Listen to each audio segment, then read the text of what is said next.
vamos esperando y ya iniciaremos las sesiones técnicas de este evento, que es cierto que vamos con un poquito de retraso, pero bueno, vamos a intentar ir cogiendo ritmo y, como sabéis, bueno, son situaciones que se dan, que pueden pasar, pero que iremos remontando, ¿no? Bueno, pues, insisto, muchísimas gracias por vuestra asistencia, gracias al Consejo Superior de Deportes, al Ayuntamiento de Zaragoza, a los colaboradores, al grupo promotor, por hacer posible esta iniciativa de un líder, que en este caso, como sabéis, ha sido Fernando París, y de una entidad como es FACDE, que ha pretendido pues un poco aglutinar, ¿no?, a las diferentes entidades y organizaciones del sector, y que esperemos que este evento, pues, de sus conclusiones pueda surgir algún fruto bueno, que beneficie a todo el sector. Cuando planteamos el encuentro hay una primera pregunta, ¿no?, que es ¿qué es la industria del deporte? ¿De acuerdo? Sabéis que ha habido una nueva ley del deporte en España, hay una Carta Europea Deportiva del Deporte que también se ha revisado y que amplía el espectro tradicional que estudiamos en las facultades de lo que es el deporte, y que ahora evidentemente es mucho más, y que contamos precisamente con nuestro ponente para que nos un poco ilustre sobre esta definición o qué entendemos por industria del deporte, porque de ahí es lo que realmente tenemos que entender, qué abarcamos, a cuántos sectores recogemos y cuántas entidades y empresas también pueden formar parte. Además, sabéis que el deporte también ha sido declarado como esencial, ¿no?, un deporte como algo esencial y fundamental dentro de la sociedad. La UNESCO también lo reconoce así y, por lo tanto, creo que estamos ante una oportunidad. La pregunta era esa, y la respuesta, o las posibles respuestas, pues el catedrático Carles Murillo, que ahora os presentaré, pues nos va a intentar dar respuestas. También deciros, no me quiero extender mucho, pero deciros que tenéis un documento en las acreditaciones, en la mochila, tenéis un documento técnico que ha sido elaborado por dos empresas también consultoras, con el objetivo de intentar recopilar el máximo de datos actualizados y oficiales de lo que es el deporte, ¿no? Es un documento de apoyo que os puede ayudar a entender más los objetivos de este evento, y sobre todo recopilar estudios, informes, datos de lo que es la industria del deporte. Lo tenéis en la mochila. Son muy interesantes las referencias bibliográficas que aparecen al final para que podáis también contrastar. Pero también os digo, nos falta mucha investigación.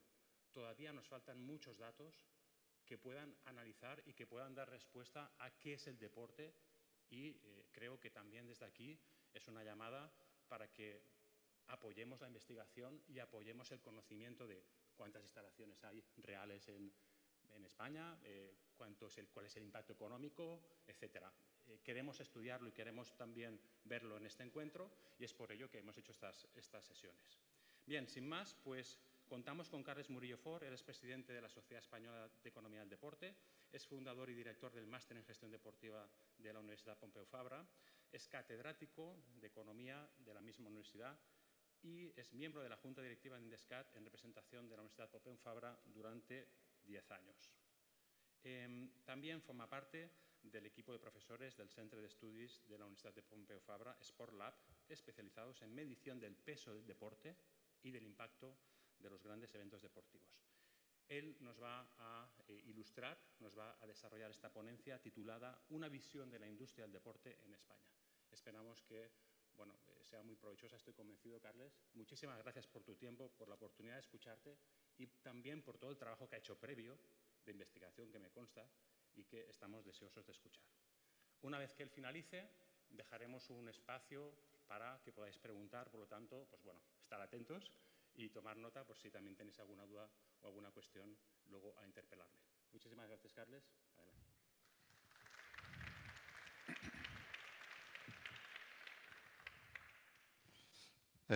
Bueno, muchas gracias, Manel. En primer lugar, buenos días a todos. Gracias a la organización por la oportunidad de estar aquí y al grupo promotor, pues, de confiar en que yo pudiera hacer esta intervención inicial lanzando cuestiones que pudieran quedar de alguna forma encima de la mesa para animar el debate posterior. Con lo cual, bueno, parte de mi intervención va a ser esta, la de ser un poco provocativo, con todos los respetos, obviamente. Intentaré hacerlo de una forma lo más amena posible. Empezando en algo que se me ocurrió hace un par de semanas cuando, viendo una película en la que, no explicaré la trama obviamente, los dos protagonistas principales son dos profesores de filosofía, uno de una generación y otro un poco mayor, por decirlo de alguna forma. Con lo cual, el estilo de uno y otro es fácil imaginar que son relativamente diferentes, ¿no?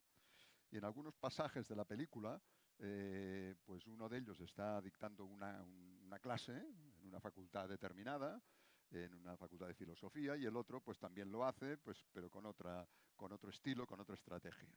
Pero a pesar de todo, los dos coinciden en algo, que finalmente en una clase de filosofía dicen, nosotros no vamos a explicar filosofía, sino que vamos a plantear preguntas.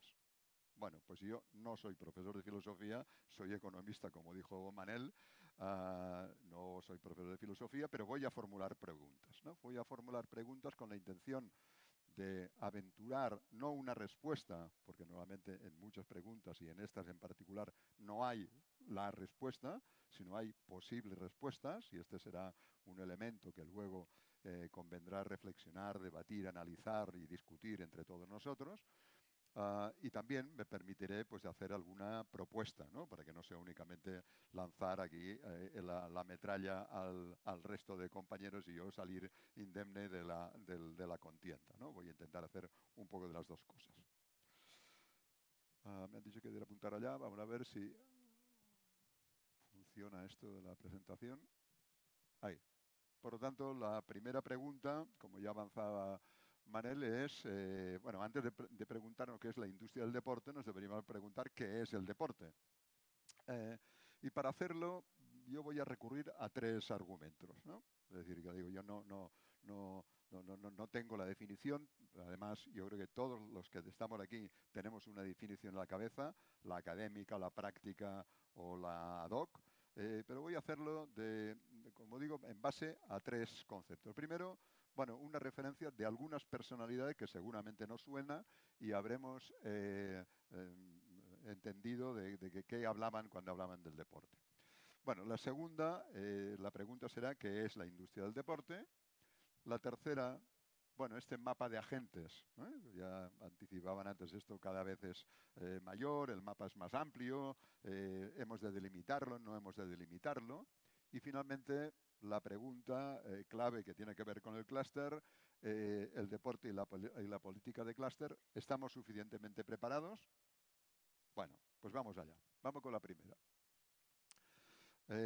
Primera opción que decía, o primera manera de definir el deporte, bueno, ¿qué es lo que han dicho algunas personalidades? Y se me ocurrió recoger esta, a mí particularmente me encanta esta definición de Kofi Annan en su momento, y que seguramente es de todos conocidos, y una quizá menos conocida, porque la persona también es menos conocida, que tiene que ver con una visión sociológica desde el punto de vista de la antropología, que es otra manera de entender el deporte.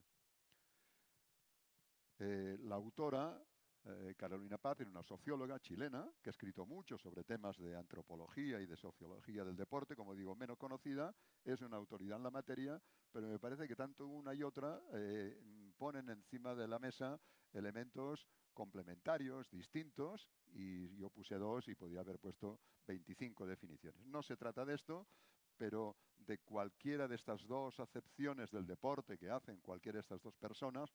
Bueno, yo como estoy acostumbrado en clase a moverme, voy a dejar un momento el atril y me voy a pasear, y además así evito una posible tortícolis de tener que mirar a la izquierda hacia la pantalla, ¿no? Hacia la magnífica pantalla que hay aquí, por cierto, ¿eh? Creo que es la primera vez que una diapositiva la tengo en pantalla de CinemaScope, ¿no? Con lo cual es de agradecer a la organización que me haya permitido este nuevo récord en mi currículum. Bueno, la segunda manera de interpretar el deporte es preguntando. ¿Qué entendemos por deporte? Un momento que esto corre demasiado. Y entonces hice un juego hace ya unos días con esta aplicación y pedí que cada uno pusiera palabras relacionadas con el deporte. Y el mapa de deporte de las respuestas que tengo a día de ayer a las 24 horas de la noche, o de esta mañana a las 7 que lo volví a actualizar, es esta. Bueno, yo he puesto el código, es decir, que si queremos todos empezar a participar, pues ya tenemos la oportunidad. Móvil, Menti y poner 4 o 5 palabras o juegos de palabras relacionadas con el concepto del deporte, ¿no? Y tendremos una actualización de este mapa que esto se puede hacer, pero ya pensé que era demasiado riesgo sintonizar ahora el ordenador, que funcionara la aplicación, bajarla, proyectarla. Digo, bueno, me quedo con el mapa del otro día y luego lo actualizamos de resultas de lo que ahora todos, los que quieran, es voluntario, puedan intervenir. Bueno, si nos fijamos en el mapa de palabras que aparecen aquí, las que están con una tipología, con una tipografía más grande, significa que son las más repetidas, con lo cual aquí vemos elementos interesantes y voy a destacar solamente 3 o 4. El primero, el tema de trabajo en equipo, compañerismo, es un tema junto con otros elementos de valores. Segundo, se distinguen claramente palabras que tienen que ver con la práctica deportiva y con la asistencia o seguimiento de espectáculos deportivos. Es decir, el deporte, en este sentido amplio, es el que lo practica en cualquiera de sus acepciones o con objetivos diferentes, pero también de aquel que sencillamente lo sigue para entretenerse, para divertirse, como un elemento más del uso del tiempo libre. Y el tercer aspecto importante es la relación con otros sectores que no son estrictamente el deporte. Por ejemplo, el más destacado es la salud. Si buscamos entre las palabras encontraremos también el turismo, o dicho como eventos, ¿no? Es decir, elementos, sectores afines a lo que es el deporte en el sentido de que de alguna forma tienen que ver con él. Hacemos deporte, practicamos deporte para mejorar nuestra condición física, para mejorar nuestra salud, para recuperar la salud, o hacemos deporte y hacemos turismo deportivo porque va de eso a con el hecho de pues, decidir ir a correr la maratón de Berlín y además de los 3 días de preparación, pues luego nos quedamos unas semanas más disfrutando de la ciudad, como nos invitaba la alcaldesa a que hiciéramos en Zaragoza ahora, después de la jornada de mañana, o bien cuando era final de año, cuando se hace otro evento aquí. Y tercera manera de aproximar el tema del deporte, pues con las definiciones, esta que seguramente todos no sabemos, que no voy a repetir, y que de alguna forma una cuestión curiosa es que no son muy antiguas, son relativamente antiguas. Estamos hablando de principios del 90. O sea que no es algo que es una definición de un organismo internacional de hace 100 años, sino de forma relativamente reciente. Tenemos la Carta, bueno, primero la Carta Europea del 92, que tiene un precedente en el 75, como sabemos todos. La Declaración de Niza del 2000, en las que hay, si nos fijamos, y seguramente todos lo conocemos, ¿no? Y analizamos un poco las frases, el resumen de esta definición del deporte, vamos viendo cierta evolución a lo que es estrictamente práctica deportiva a un sentido más amplio del deporte. Y que de alguna forma en el libro blanco del 2007 y sobre todo en la declaración posterior de una reunión que se hizo en Vilnius, es en donde en primera oportunidad aparece la palabra o el término económico, ¿no? Y cuando hablamos aquí de economía, como hacemos en la propia Sociedad de Economía del Deporte, hablamos de economía y de gestión. Hablamos de economía de una forma más sintética, más resumida, pero nos estamos refiriendo al management, a la gestión, tanto gestión deportiva como gestión de entidades y de empresas. Entonces, estos elementos sí que son muy novedosos. Y yo creo que cuando hablamos de clúster o cuando pensamos en el tema de clúster, es obligado pensar con una mentalidad de tipo más económico o empresarial.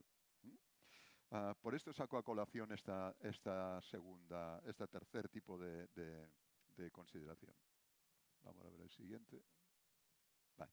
No, como me han dicho que tardaba unos segundos, pero esto va tan rápido que esto es online, ¿no? Bueno, por eso voy un poco para adelante.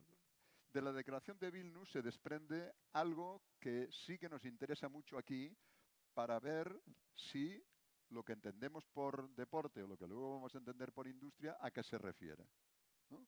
He tomado este grafismo de esta publicación, porque es, ¿para qué repetir y hacer uno nuevo? Porque me parece muy, muy claro y muy evidente. Una forma muy centrada de clasificar el deporte sería, en términos económicos, ver lo que hacen todas aquellas empresas y entidades que en la clasificación nacional, que de hecho es una clasificación internacional de actividades económicas, lo cual tiene la ventaja que esto nos permite compararnos con cualquier otro país del mundo, que prácticamente todos, los que tienen oficinas de estadística, utilizan esta clasificación, nos podríamos comparar, en aquellos epígrafes que utilizan el término deporte o hacen servir la palabra deporte para definir un determinado tipo de actividad. Instalaciones deportivas, fabricantes de productos deportivos, etcétera, etcétera. Luego hay una consideración, una definición que se llama definición estricta, en el sentido de que se entiende que el deporte va acompañado de muchas cosas más, de algunas actividades más, de actividades económicas añadidas, complementarias, que facilitan el deporte. En definitiva, los que estamos aquí hoy, estamos aquí no porque hayamos venido andando desde nuestro lugar de residencia. Hemos tomado hemos venido en automóvil, en tren, en avión, cualquier cosa, y además algunos haremos alojamiento y luego iremos a comer. Es decir, todo hay elementos que de alguna forma permiten estar hoy aquí en plenitud de condiciones. Entonces, ¿esto es deporte? No. ¿Pero se genera a través de una actividad relacionada con el deporte? Sí. El turismo deportivo es el ejemplo más claro para entender que hay elementos y productos que son necesarios para la práctica deportiva, la ropa, el calzado, etcétera, y otros, como el del turismo, aquí en la visión está ampliada, que de alguna forma favorecen que el deporte hoy en día tenga la magnitud que todos conocemos. Entonces, aquí sería la primera cuestión, y podríamos hacerlo asambleariamente. Venga, voto a favor de cuántos nos enfocamos en que la definición de deporte que debemos elegir es la estadística, o la estricta, o la ampliada.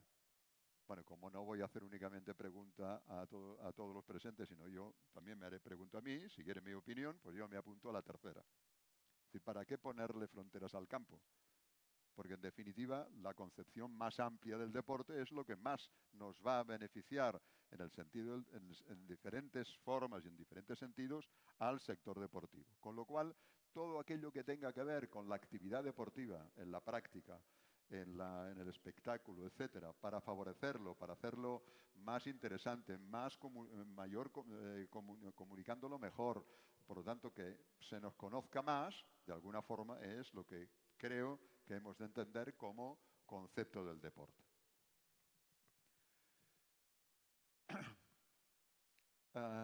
Esta última concepción lleva a una cuestión muy importante en la que aquí tenemos un déficit, y es en aquello que siempre interesa, o que muy a menudo interesa, que es cuantificar qué tan importantes somos, ¿no? Y hablamos de número de empresas, hablamos de número de empleados, y a veces hablamos de qué representa el deporte en el conjunto del Producto Interior Bruto de un país, ¿no? Lo que llamamos el peso del deporte, que es una cosa diferente de cuando hablamos del impacto económico del deporte. El peso del deporte, es decir, qué parte de todo el Producto Interior Bruto de un país corresponde al sector del deporte.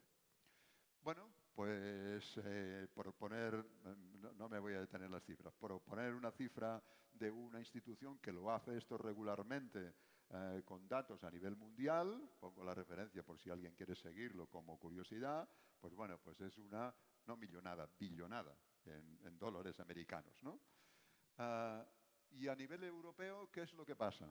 Bueno, pues a nivel europeo, como en otras cosas, la última publicación en donde se habla del peso del deporte a nivel de los países europeos es de 2018, mejor dicho, publicada en 2018. Bueno, en cosas vamos más rápido y en otras no vamos tanto, no únicamente en España, sino a nivel europeo. Bueno, pues esta publicación da unas cifras a nivel de toda Europa, que supongo que también no es la primera vez que las observan y las conocen, que da información, aquí muy resumidamente, en términos de cifras absolutas, esto es un mareo de cifras. La segunda columna ya es más importante, que es qué porcentaje, con la misma metodología que se ha usado en todos los países analizados. De hecho, nosotros desde el grupo que citaba Manela Pompeu hicimos la parte correspondiente a la extrapolación para España, lo digo con datos publicados en el 2018, que significa que los datos son de bastante antes, o sea que igual estamos hablando ya de datos antiguos, de 10 años por lo menos. Bueno, aquí lo que quiero destacar sencillamente es que a nivel de promedio europeo, en términos de porcentaje sobre el PIB, es el 2,12%, y en términos de empleo, pues un poco más, o bastante más, 2,72 más. O sea, pasar del 2,12 al 2,7 es bastante más.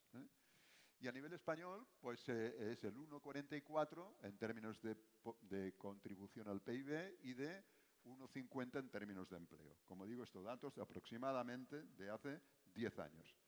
Y si nos comparamos con el resto, pues veremos que hay algunos como Alemania, Austria, tal, que están muy por encima de la media española. La media española está por debajo de la media europea y otros pues que nos van por detrás. Bueno, finalmente este es un ejercicio estadístico, como digo, vuelvo a insistir, de hace 10 años, no tenemos datos más actuales, entonces, ¿qué hemos de hacer? Pues pensar, en un momento que creo, no, ahí. Pensar que hay un instrumento estadístico, y por lo tanto esto ya no depende de nosotros, porque quien lo ha de hacer es el Instituto de Estadística. De hecho, hay un informe técnico de junio del 2023 en donde el Instituto de Estadística plantea la elaboración de lo que se llaman las cuentas satélites de un sector. Y no voy a hacer una clase sobre cuentas satélites, ni muchísimo menos, pero para entendernos, tener cuentas satélites, ¿qué permite? Pues que cuando del deporte hablamos que hay cosas relacionadas con el turismo, no contabilicemos dos veces lo mismo, uno para el turismo y otro para el deporte. ¿No? Que hayan cuentas satélites basadas en las cuentas nacionales permite evitar duplicidades contables. Por lo tanto, el instrumento que de alguna forma nos serviría de una vez por todas para tener esta medida del peso económico es que finalmente este documento técnico del INE del año pasado se tradujera en la elaboración de las cuentas satélites anuales del deporte. ¿Qué es lo que se puede hacer desde las instituciones, empresas, asociaciones? Bueno, poner a disposición, en este caso, del Instituto de Estadística y del Ministerio correspondiente, pues toda la voluntad de colaborar en la aportación de información y de datos. O sea, decirle al INE que haga las cuentas satélites y cuando nos vengan a preguntar a casa, bueno, ¿cuánto te has gastado en no sé qué? Bueno, yo no estoy o no me interesa contestarte, pues entonces mal vamos. Bueno, a veces la comparativa, en este caso no es sencillamente un poco de un acto de celos. Claro, porque resulta que la cultura tiene cuentas satélites desde hace años. Y claro, cuando ves lo que pasa con la cultura, con el turismo también, y que tienes una serie desde el 2015 y que año a año puedes ver cuál es la evolución en términos del PIB o de valor añadido y tal, pues es sana envidia, ¿no? Ojalá en el deporte dentro de 5 años podamos tener series de este tipo, porque entonces ya no habrán discusiones. Esto es una fuente oficial, reconocida por todos, Instituto de Estadística, por lo tanto las cifras oficiales son las que son. ¿Qué es lo que da una cuenta satélite además? No la cifra agregada, sino que permite, pongo este ejemplo de la cultura porque se entiende muy bien, ¿no? Es decir, lo que corresponde a archivos, bibliotecas, a artes plásticas, etcétera, artes escénicas, la propiedad intelectual, es decir, que hay un nivel de detalle que sí que interesaría a cada uno de los ámbitos heterogéneos que tiene el sector. Bueno, por lo tanto, a modo de síntesis, yo concluiría diciendo es incuestionable pensar que el deporte es hoy en día un estilo de vida para muchísimas personas, no únicamente los que lo practican, también los que están interesados y lo siguen de cualquier manera que nos podamos imaginar, ¿no? No hace falta que sean espectadores ni socios de ningún club y vayan cada semana o cada 15 días a un evento deportivo. Uno puede seguir el deporte sencillamente abriendo las páginas de la prensa digital o mirando las noticias en un dispositivo, las que tienen que ver con el deporte, etcétera, ¿no? O comprando libros que tienen que ver con el deporte, que también hay literatura, hay turismo deportivo y también hay literatura deportiva. Bueno, es un sistema con muchos agentes y con unas cuentas satélites que de alguna forma están en el horizonte y que, como digo aquí, deberían constituir para nosotros una aspiración legítima. Entonces, yo les propongo que debatamos sobre el tema y en una declaración conjunta, entre otras cosas, además del tema de la fiscalidad, no nos olvidemos de pedir un paso adelante definitivo en el tema de las cuentas satélites. Bueno, segunda pregunta. La segunda pregunta, a ver cómo voy de tiempo, bien. La segunda pregunta tiene que ver con la que decía, me invitaba a Manel, ¿qué entendemos por industria? Bueno, cuando hablamos de industria desde el punto de vista económico, enseguida pensamos en mercados. Bueno, y esta figura que no voy a detallar, ¿no? De alguna forma, lo que dice que hay mercados, por ejemplo, en la compra y venta de productos, ¿no? Porque hay una oferta y una demanda, pero también hay un mercado de trabajo, ¿eh? Y finalmente hay muchos mercados más, ¿no? Cuando hablamos de industria hablamos de mercados. Y en el caso del deporte nos tendríamos que preguntar de qué mercados estamos hablando y si estos mercados se comportan como otros mercados. Pero previamente, bueno, hice el mismo ejercicio que preguntándome la pregunta sobre el deporte. Con la industria, ahora el código aquí es diferente, porque son dos si quieren, perdón, aquí, si quieren poner su opinión, pues también estáis todos invitados.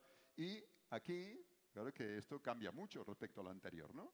Aquí la palabra que ha salido más veces es negocio. De alguna forma, business, aquí hay actividad económica y empresarial. Quizá no hay distinción entre si es con ánimo de lucro o sin ánimo de lucro. Ninguna entidad sin ánimo de lucro quiere perder dinero, ¿no? Entonces podríamos entender así negocio en minúsculas, de no arruinarnos para entendernos, pero de alguna forma luego aparece aquí otras palabras interesantes. Innovación, emprendimiento, tecnología, competencia. Bueno, esto da bastante de sí en cuanto a definir lo que es la industria, ¿no? Por tanto, estamos pensando más en una actividad empresarial. Y cuando digo empresarial, lo digo en términos amplios, como digo, para incluir lo que son sociedades mercantiles, es decir, con ánimo de lucro, y también entidades públicas o privadas sin ánimo de lucro. Bueno, por lo tanto, esta sería una lectura. La segunda lectura es, bueno, y es que lo de la industria lo entendía como aquello de una fábrica, maquinaria, instalaciones, humo, ruido, ¿no? Y la industria solamente esto, y estamos hablando de industria del deporte, y también se habla de industria del turismo. Bueno, esto es una concepción, digamos, más actual. Reconozco que yo cuando hablo esto con los colegas en la facultad o en el colegio de economistas, pues hay alguno más fundamentalista que dice, no, esto no es industria, porque no hay un proceso de fabricación. Bueno, sí que hay fabricación en productos deportivos, pero en servicios. Bueno, yo contesto, bueno, y en todo el sector servicios, todos servicios a las personas, la sanidad, la educación, etcétera, o hay servicios a las empresas. Y cuando hablamos del sector servicios, ¿cuántos servicios de estos son servicios profesionales para las empresas? Aquí tenemos ejemplo, las personas que están aquí o la empresa con la que trabajan para el tema de comunicación, el que ha instalado todo el tema del auditorio, el que ha previsto el catering, todo esto son servicios, en este caso, al encuentro, ¿no? Por lo tanto, en términos cuantitativos, estos servicios son cada vez más importantes, con lo cual la frontera entre lo que es industria, lo que es servicio, el comercio sí queda un poco más aparte, bueno, podríamos hacer una discusión académica, yo no soy partidario de hacerla y por esto defiendo que podemos hablar de industria del deporte. Pero cuando hablamos de industria del deporte, como digo, hablamos de fabricación, de bienes de consumo final, pero también a veces de bienes intermedios, es decir, de productos que sirven para fabricar otros. Hablamos de mercados de personas, ya no son únicamente de empleados, también serán los deportistas. Y finalmente, no lo olvidemos, del mercado de capitales. Estamos en un mundo hoy en el deporte en donde cada día, a los que seguimos la prensa digital deportiva, en una u otra de las dos que ojeamos o nos llega cada mañana, si no es cada día, día sí, día no, hay alguna noticia de alguna inversión, de algún inversor que sea del sector del deporte o de fuera. Por lo tanto, aquí hay un mercado de capitales también dentro del propio sector, ¿no? La ampliación ahora del deporte profesional hacia el Próximo Oriente es un ejemplo clarísimo de inversiones. No de las inversiones que vienen de allá para aquí, sino dentro de poco de aquí para allá, ¿no? Que es donde hay parte de capital. Luego cada uno que haga lo que quiera, obviamente, ¿eh?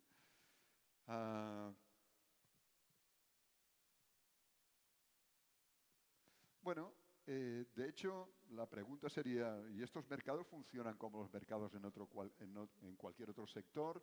La respuesta en general es sí, pero hay alguna particularidad. Bueno, y lo pongo como ejemplo porque, de hecho, cuando se habla de economía del deporte, la economía del deporte sale del estudio que hacen con el deporte profesional en Norteamérica, y esto ya es un poco más antiguo, de final de los 50, principios de los 60, analizando el mercado de los deportistas, del talento deportivo en los deportes profesionales en Estados Unidos. Y dicen que este es un mercado peculiar, un mercado singular, en el sentido de que actúa de manera diferente en cuanto a la competencia que hay en cualquier otro sector. Pensemos en cualquier otro sector, cualquier otro producto, y piensen cuál es la marca, la empresa que tiene la mayor cuota de mercado y la segunda. La primera de la segunda, ¿qué espera? Hacerla desaparecer. La segunda de la primera, ¿qué espera? Intentarla superar, ¿no? El surpaso político, pero en términos empresarial. En el deporte de competición pasa lo mismo, ¿no? Pasa todo lo contrario. ¿Qué sería de Federer si no hubiera estado Nadal o Djokovic al revés? ¿O qué sería del Barça y el Real Madrid si el otro no existiera?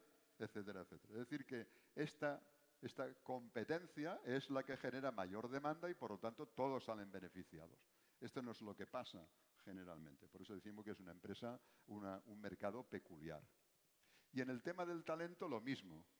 Si miramos, bueno, pues para intentar equilibrar la competición, porque así habrá más incertidumbre, si hay más incertidumbre hay mayor demanda. Entonces, en el deporte profesional en Estados Unidos y en el baloncesto en particular, ¿qué es lo que hicieron? Pues esto, inventarse lo de las cláusulas de retención o el tema de los drafts, límites salariales, restricciones geográficas, cuántos pueden jugar si son de aquí o son de allá, ¿no? Esto no pasa normalmente en otros mercados, ¿no? Es decir, que hay un elemento de diferenciación que, como también se apuntaba en la presentación, seguramente genera la necesidad de estudiarlo más, de investigarlo más. Lo que sucede en otro lugar aquí no es extrapolable, ni en España ni en Europa, y esto, bueno, pues genera una especificidad en el mercado que conviene conocerla en profundidad. Bueno, y ahora, a partir de aquí, con Manel cuando preparaba un poco la presentación me decía, esto estaría bien ponerlo en un mapa o en un esquema que fuera... Bueno, yo la única forma de representar todo esto ha sido, inspirándome en un modelo que luego citaré, representarlo de una forma sencilla en cuatro figuras diferentes. La primera de ellas, fíjense que pone el énfasis en el practicante, o sea, persona. Lo que hay alrededor son quizá motivos por los que una persona hace práctica deportiva, en mayor o menor intensidad, es igual. ¿Qué es lo que necesita? Por ejemplo, cuando digo Horeca es hotelería, restauración y cafeterías, ¿no? Que es la manera de cómo se conoce a todo este sector, ¿no? Necesita información, a veces se ha de colegiar, se ha de asociar, se ha de ser miembro de un club, ha de tener una licencia federativa, si quiere, si no, no. Todo esto es lo que es alrededor de la práctica deportiva desde el punto de vista individual, si quieren también colectivo.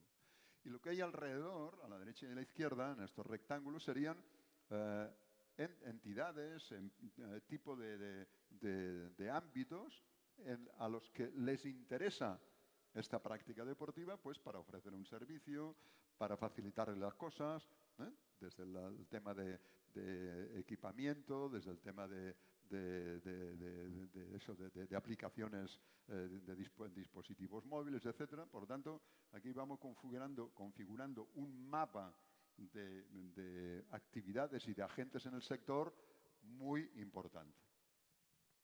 El siguiente sería la visión del espectador.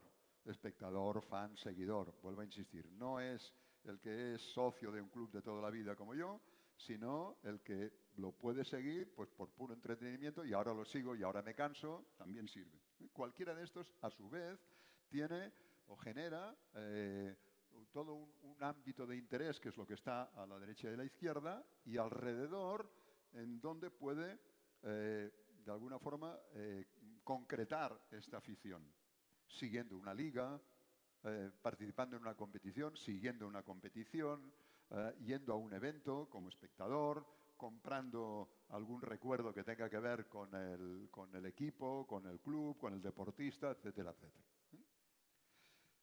El tercer ámbito, o sea, esto es desde el punto de vista más económicamente hablando de la demanda, sería de la oferta, ¿no? Y dentro de la oferta, dentro de las empresas, entidades, me pareció interesante distinguir dos.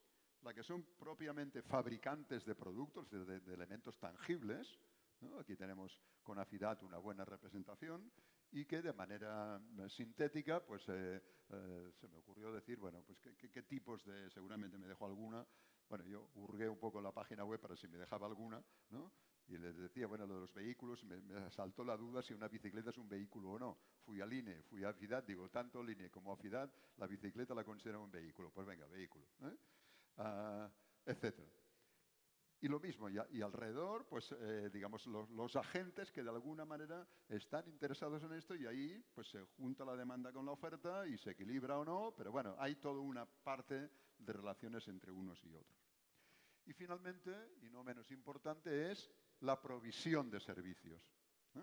La provisión de servicios que tiene que ver más con el tema de la práctica deportiva, también con el tema del entretenimiento, en donde pues, sea para la preparación física, sea para la formación, sea para la investigación, etcétera, etcétera, pues hay todo un conjunto de entidades, de personas a nivel individual y de entidades que de alguna forma tienen como objetivo la formación, la investigación, la preparación, la docencia, etcétera, etcétera, y alrededor de nuevo, ¿esto dónde lo realizan? Pues en instalaciones y equipamientos, dentro de los eventos deportivos. Bueno, lo que he sido incapaz es de poder poner en una sola diapositiva la 4. Hay alguna que lo sintetizan, pero me pareció interesante aquí quizás desmenuzarlo y luego ya lo agregaremos cuando nos pongamos de acuerdo. Si no nos ponemos de acuerdo, pues bueno, yo haré la mía y la intentaré sintetizar de una forma u otra que sea fácilmente entendible.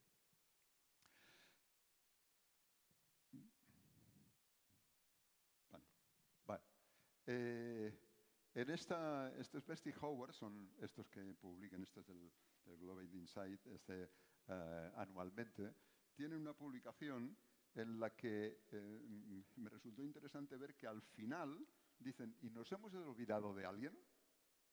Bueno, iba a hacer un cuadro parecido, digo, ¿para qué? Lo cito, que yo creo que es como lo hemos de hacer, porque me pareció muy ilustrativo.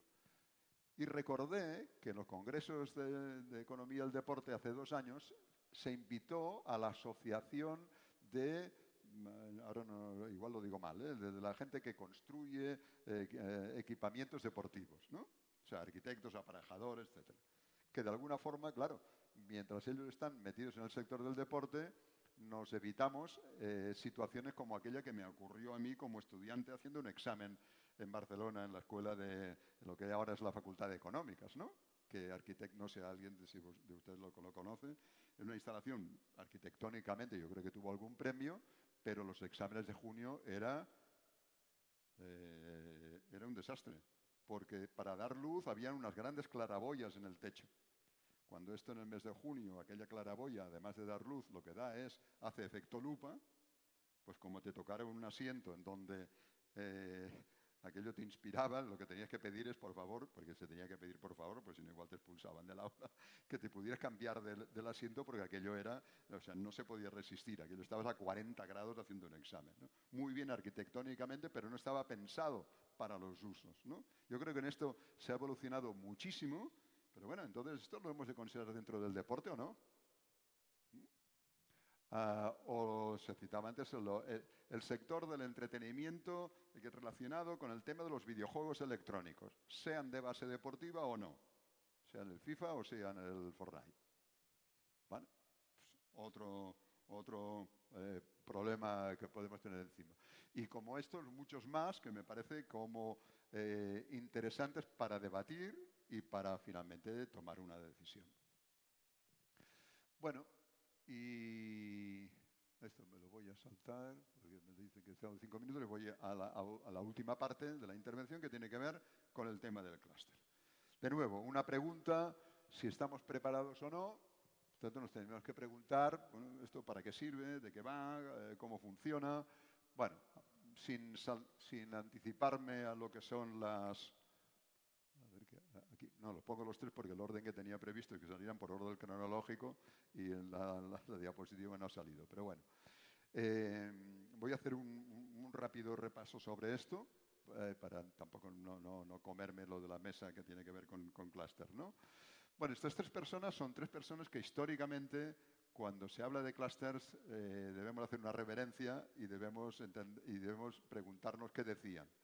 Marshall, Peccatini y Porter, ¿no? Porque de alguna forma hablan desde el tema de concentración geográfica, desde artesanos hasta pequeños sectores, a la concepción de distrito industrial, Peccatini, y finalmente Porter, que lo rebautiza en un análisis suyo con la palabra clúster, ¿no? Y de alguna forma, ¿y cada uno de ellos lo del clúster lo entendían igual? No, porque la acepción como tal es más reciente. Aquí. Bueno, y como antes voy a poner dos definiciones. Una que la tomo prestada de Francisco Puig, que nos acompaña hoy aquí, de la Universidad de Valencia, que lo definía así, y otro de otra persona, otras dos personas que lo han trabajado mucho y que, fíjense, si nos fijamos en la definición, hay algunas diferencias importantes, ¿no? Porque en un caso es elementos afines y lugares geográficos, en otro caso también son concentraciones geográficas, pero en cambio habla de un deporte en particular. Si estamos hablando aquí o estamos planteando el clúster de la industria y podríamos plantear el clúster de la bicicleta, ya que ha salido el ejemplo antes. Y estos autores, por ejemplo, en el caso del fútbol en americano, pues hacen un mapa parecido a aquel que he puesto yo, pero además con más temas, porque aquí hay lugares, personas, etcétera, etcétera, y hacen todo un mapa de lo que significaría el clúster, en este caso, del fútbol americano. Bueno, aquí en el 2012 el Ministerio de Industria, Energía y Turismo, en aquel momento se llamaba así, definió lo que se llaman las AEIs, Agrupaciones Industriales Innovadoras, que es un concepto relativamente similar al tema del clúster, no exactamente igual, pero que de alguna forma, para decirlo claramente, pues tiene el impulso desde el ámbito de la administración pública del Ministerio. Bueno, estas son dos referencias interesantes bibliográficas para que yo creo que los deberíamos releer para entender lo del clúster y da la curiosidad que en los dos casos uno es la oruga, la mariposa, el otro pez grande se come al pez chico. Digo, bueno, voy para intentar ilustrarlo esto saliendo de la zoología donde puedo ir a parar y se me ocurrió lo de aprovechar el viento, aunque sea en contra, para poder navegar y para poder avanzar, porque los vientos nunca son del todo favorables, ¿no? Y hemos de saber andar a pesar de que podamos tener dificultades, inconvenientes, limitaciones, etcétera, de cualquier tipo, y hacer un poco como los navegantes, como los de la Copa América también para hacer propaganda de Barcelona en el 2024. Bueno, otra definición muy interesante es la del autor de este libro, Joan Martí, de Clusters, que de alguna forma también nos ilustra de la complejidad del concepto clúster y de las posibilidades de interpretación. Bueno, la pregunta obligada es, bueno, ¿y esto para qué? Si pensáramos exclusivamente en empresas en el sentido de sociedades mercantiles, los clústeres lo que hacen es tratar de generar un entorno en donde estas empresas ganen en competitividad. Este es un claro objetivo de los clústeres de bases empresarial. Pero únicamente hay empresas, no, porque las empresas tampoco no viven solas. También necesitan de centros de investigación, de centros de tecnología, de la demanda, del entorno.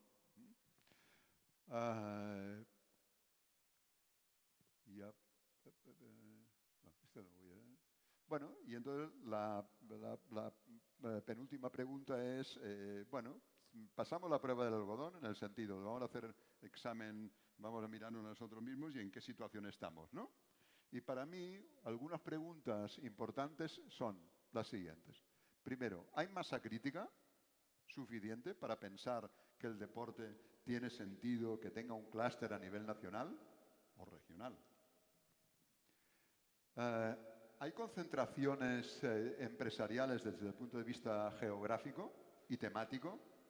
Pues claro, el clúster lo que hace es acercar las situaciones en el ámbito geográfico por un tema también de recursos y de costes de oportunidad. Es decir, si me he de mover mucho para hacer una formación, para intercambiar, para hacer networking, a pesar de que el Zoom y el Google Meet nos favorece mucho la cosa, pero el contacto personal es el que es.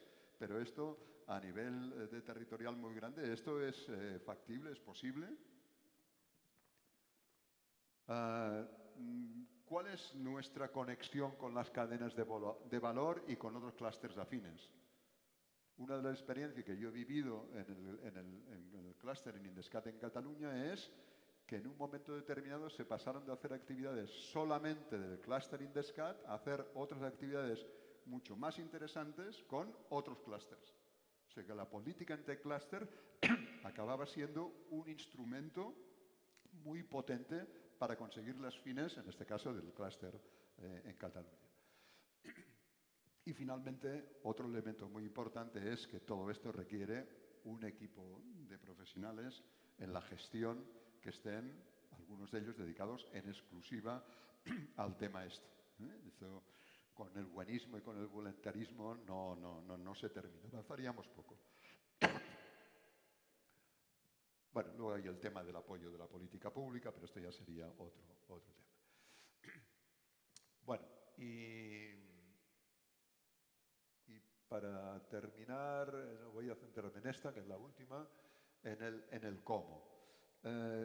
Y esta es una propuesta personal. Cuando hablamos de cadenas de valor y cuando hablamos de valor compartido y cuando hablamos de modelos a futuro, entendiendo cómo va a evolucionar el deporte, para mí un modelo que representa bien esta situación es el modelo este del ESG, el entorno medioambiental, el tema de la repercusión social y el tema de la gobernanza. Yo le he añadido otra E, la económica. Lo confieso, esto será punto de vista sesgado, pero es lo que es. Pero yo me pregunto, ¿alguien quiere poner en marcha, o nosotros cuando hemos hablado en el grupo promotor, queremos poner en marcha un tema para de aquí un año y medio decir que ya no podemos seguir por falta de recursos? Seguramente nadie se apuntaría a esto, ¿no? Porque para salir a la foto un día y luego salir en las esquelas al cabo de poco, pues nos ahorramos la foto primera, nos la pintamos y ya está. Con lo cual el tema de la viabilidad, la sostenibilidad económica yo creo que es importante, ¿no? Y esto significa además transparencia en las cuentas, transparencia en lo que se hace, es decir, cuando se habla de valor compartido se habla de todo esto. Y por lo tanto para mí esto es lo importante, es decir que uno de los elementos que podría parecer complementario para diferenciar lo que podría ser una iniciativa colectiva es un compromiso en los temas de responsabilidad individual de cada uno y de las entidades y también colectiva, de tema de responsabilidad económica, o sea, la sustentabilidad económica, obviamente actuaciones que sean respetuosas con el medio ambiente y con el tema del cambio climático y finalmente un modelo de gobernanza y no hace falta ahora mirar muy lejos, pero un modelo de gobernanza que fuera un modelo de gobernanza, no lo contrario. Para mí esto es algo que podría caracterizar a esta iniciativa más allá de lo que se pudiera hacer en términos de crecer el número de empresas, el número de empleados, etcétera, etcétera. Un elemento, digamos, como digo, más cualitativo. Bueno, y esta última diapositiva lo que trata de pensar, esto reconozco que es un tema compartido, de valor compartido con el profesor Puig, el término clusterización es suyo, pero me convenció de decir, bueno, no sé si el tema es el clúster así con mayúsculas o sencillamente pensar en qué términos de esta, digamos, acciones de forma colectiva, con un interés, con un objetivo determinado, pueden ser lo que nos ayude a avanzar y a distinguir de otras posibilidades, ¿no? Y aquí el gráfico este es de la publicación del Ministerio de Industria, donde aparecía la investigación, la cooperación, las agrupaciones de innovación. ¿Dónde nos situamos en este mapa? Bueno, y esto es de alguna forma lo que yo les quería contar. Y yo suelo, para terminar, pues buscar un motivo estos de reflexión que no tenga que ver con el tema. Y este es uno que a mí me encanta, del profesor Ordine. De hecho, él en este libro es, digamos, adaptación de una publicación de Edgar Masters, que a mí me parece muy ilustrativa para lo que tenemos aquí. Es decir, que de alguna forma, si nos quedamos quietos y estamos en la zona de confort, nos quedaremos como estamos. Podemos hablar dentro de 10 años de si hacemos clúster o no hacemos clúster, no habremos hecho nada. A veces se ha de tomar algún riesgo, pero de alguna forma tomemos un riesgo con una cierta conciencia también de la responsabilidad de cada uno de nosotros en esta apuesta de confección de un clúster o de encuentros de la industria deportiva. Bueno, pues esto es todo. Muchas gracias. Aquí tienen mis señas por cualquier cosa y gracias.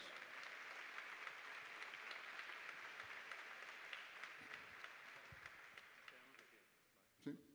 Sí. Bueno, nos vamos a quedar de pie porque, como habéis visto, pues bueno, vamos con el tiempo también ajustado. Esto es lo que se llama una clase magistral. O sea, que si alguien quiere tener una definición de lo que es una clase magistral, pues este es un ejemplo, ¿no? Y además que nos ha ido muy bien porque yo creo que abre lo que es el encuentro y también nos da pie a la reflexión, a la contextualización y a lo que va a venir en las siguientes sesiones. Como vamos también un poco de tiempo ajustado, pero creo que era importante escucharte, Carles, vamos a dar la oportunidad de un par de preguntas.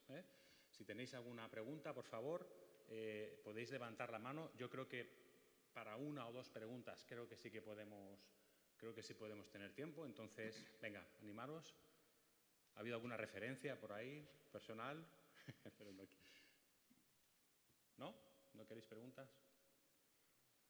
Por ahí, mira, ahí tenemos José. Ahora te dan el micro, José. ¿Nos podéis contar, si es que sabéis, algún caso de éxito? Porque, como todo, copiar es más sencillo que inventar. ¿Un caso de éxito de clúster, ¿no? ¿De clúster? En el deporte. En el deporte. Mira, yo parafraseando a Joan Martí de Acció, dice: no hay clústeres buenos ni malos, ni exitosos ni fracasados. Es en función de lo que hayan previsto hacer, cómo les ha ido la película. Por lo tanto, a ver, yo creo que clústeres de deporte a nivel internacional, yo tengo referencias, para no hablar de los de aquí, de los de fuera, muy interesantes en Países Bajos, por ejemplo, en países nórdicos y alguno en ámbito de deporte en Francia, ¿no? En Suiza también. Sí, sí. Y cuando ves lo que hacen, la actividad que desarrollan y tal, pues es para sacarse el sombrero.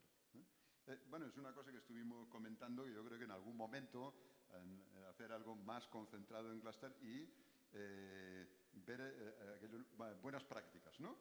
Cómo lo han hecho, pero no únicamente de los objetivos de tipo cuantitativo, sino también del procedimiento, de cómo han superado alguna crisis, porque finalmente si me cuentan solamente lo bueno, yo me quedo con la mitad de la película, ¿no? Entonces yo creo que agradezco la intervención porque yo creo que es un tema interesante para escuchar el tema este de cómo les ha ido a los protagonistas.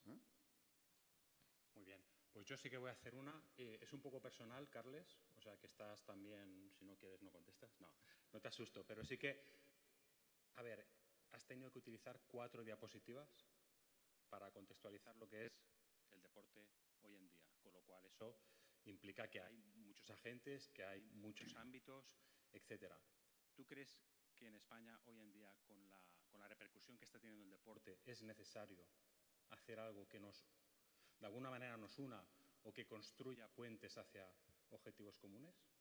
No te voy a decir el qué, pero si tú ves que es el momento o no, tal como está la situación. A ver, yo creo que sí, pues, hacer 4 diapositivas, yo pensando que las letras se leyeran tanto ha sido fácil, pero bueno, decidí no ponerlo en una porque era, en fin, era ininteligible. Yo creo que sí, pero hemos de ser conscientes de la heterogeneidad del sector, ¿no? De heterogeneidad desde muchísimos puntos de vista. Yo particularmente, y esto lo he defendido en los años que he estado participando en Indescat, en la Junta Directiva, en representación de la universidad, que en algunas ocasiones, bueno, esto no, porque esto no es del todo deporte. Bueno, mi postura siempre ha sido, en este sentido, amplia, porque finalmente siempre hay alguna sinergia que se puede utilizar. Esto tiene ventajas y tiene inconvenientes. Pero yo creo que un paso adelante muy importante es el tema de aglutinar, ¿no? De interesar, ¿no?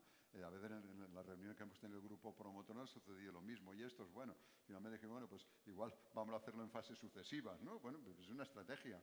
Pero yo creo que en ningún momento de posibles entidades, grupos o ámbitos que se pusieron encima de la mesa hubo una cruz roja para decir que no, ¿no? Otra cosa son los ritmos, ¿no?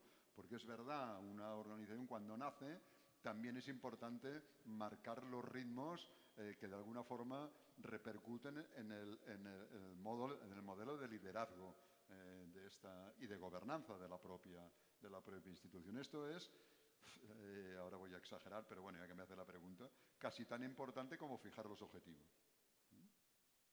Bueno, y para esto estamos. Muy bien, pues muchísimas gracias. Un aplauso fuerte a Carles.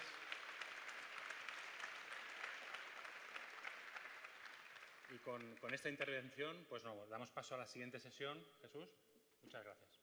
Continuamos.